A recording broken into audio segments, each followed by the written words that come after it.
Bonjour, sur cette vidéo aujourd'hui on va parler réception d'antenne. Donc ici j'ai deux petits appareils, donc à gauche j'ai une alimentation, à droite un amplificateur. Donc on va parler de ces deux petits appareils qu'il ne faut pas confondre. Donc à gauche donc une alimentation qui permet de alimenter donc un préampli qui est généralement placé sur le mât de l'antenne. Voilà, donc le préampli donc est alimenté en courant par ce petit boîtier. Donc là, si on peut voir, donc là, alors la caméra c'est pas terrible, mais donc c'est bien marqué Power Supply Alimentation. Donc ça c'est un petit boîtier qui souvent tombe en panne, et donc quand il est en panne, l'ampli n'est plus alimenté, et donc l'installation ne fonctionne plus, on n'a plus de réception. Donc ce qui se passe, souvent les gens ils croient en voyant ce boîtier que c'est un amplificateur. Or ce n'est pas un amplificateur. Mais donc ils vont acheter généralement un ampli, hein, donc ils vont acheter ce genre de boîtier, donc vous voyez un amplificateur, et donc quand ils rebranchent ça chez eux, et bien ils se retrouvent toujours en panne, parce que du coup ils ont remplacé l'alimentation ici par un amplificateur comme celui-ci.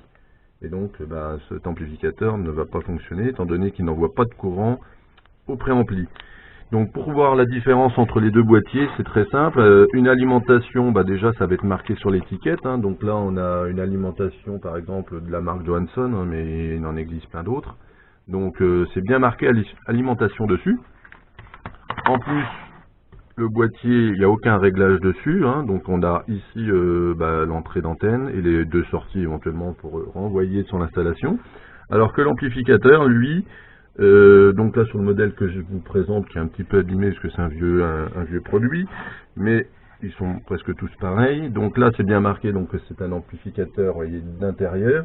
Donc là celui-ci possède donc l'entrée d'antenne et 4 sorties, et donc en plus de ça il possède des petits réglages. Alors ici celui-ci il est un petit peu vieux, donc il y a deux réglages, un pour l'UHF, un pour la VHF.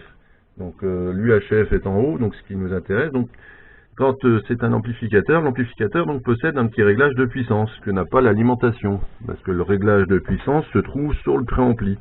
Voilà, donc bien faire attention quand on est en panne de ne pas remplacer donc l'alimentation par un amplificateur, sinon ça ne fonctionne pas. Voilà, donc si vous êtes confronté à ce problème-là, lisez bien les étiquettes qui se trouvent sur le produit.